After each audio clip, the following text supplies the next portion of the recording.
ದಕ್ಷಿಣ ಕೊಲಂಬಿಯಾದ ಪುಟಮಾಯೋ ಪ್ರಾಂತ್ಯದಲ್ಲಿ 125 ಪ್ರಯಾಣಿಕರನ್ನ ಹೊತ್ತೊಯ್ಯುತ್ತಿದ್ದ ಸೇನಾ ವಿಮಾನವು ಟೇಕ್ ಆಫ್ ಆದ ಕೆಲವೇ ಕ್ಷಣಗಳಲ್ಲಿ ಪತನಗೊಂಡಿದೆ. ಈ ಭೀಕರ ದುರಂತದಲ್ಲಿ ಕನಿಷ್ಠ 66 ಮಂದಿ ಮೃತಪಟ್ಟಿದ್ದು, ಹಲವರು ಗಂಭೀರವಾಗಿ ಗಾಯಗೊಂಡಿದ್ದಾರೆ ಎಂದು ಅಧಿಕಾರಿಗಳು ಖಚಿತಪಡಿಸಿದ್ದಾರೆ. ಅಮೆಜಾನ್ ಪ್ರದೇಶದ ಪ್ಯೂರ್ಟೊ ಲೆಗೊಇಜಾಮೊ ಎಂಬಲ್ಲಿ ಈ ಅಪಘಾತ ಸಂಭವಿಸಿದ್ದು, ಮೃತರ ಪೈಕಿ 21 ಮಂದಿಯ ಗುರುತು ಪತ್ತೆ ಹಚ್ಚುವುದು ಕಷ್ಟಕರವಾಗಿದೆ ಎಂದು ರಾಜ್ಯಪಾಲ ಜೋನ್ ಗ್ಯಾಬ್ರಿಯಲ್ ಮೊಲಿನಾ ತಿಳಿಸಿದ್ದಾರೆ.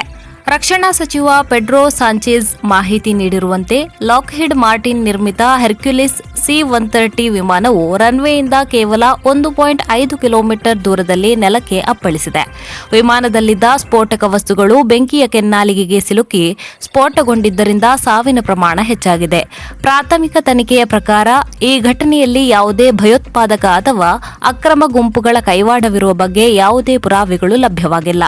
ಸದ್ಯ ಅಪಘಾತ ಸ್ಥಳದಲ್ಲಿ ರಕ್ಷಣಾ ಕಾರ್ಯಾಚರಣೆ ಚುರುಕಿನಿಂದ ಸಾಗಿದ್ದು, ಗಾಯಾಳುಗಳನ್ನು ರಾಜಧಾನಿ ಬೊಗಾಟೋದ ಆಸ್ಪತ್ರೆಗೆ ಸಾಗಿಸಲು ವಾಯುಪಡೆಯ ವಿಶೇಷ ವೈದ್ಯಕೀಯ ಸೌಲಭ್ಯವುಳ್ಳ 2 ವಿಮಾನಗಳನ್ನು ನಿಯೋಜಿಸಿದೆ. ಸದ್ಯ ಅಪಘಾತ ಸ್ಥಳದಲ್ಲಿ ರಕ್ಷಣಾ ಕಾರ್ಯಾಚರಣೆ ಚುರುಕಿನಿಂದ ಸಾಗಿದ್ದು, ಗಾಯಾಳುಗಳನ್ನು ರಾಜಧಾನಿ ಬೊಗಾಟೋದ ಆಸ್ಪತ್ರೆಗಳಿಗೆ ಸಾಗಿಸಲು ವಾಯುಪಡೆಯು ವಿಶೇಷ ವೈದ್ಯಕೀಯ ಸೌಲಭ್ಯವುಳ್ಳ 2 ವಿಮಾನಗಳನ್ನು ನಿಯೋಜಿಸಿದೆ.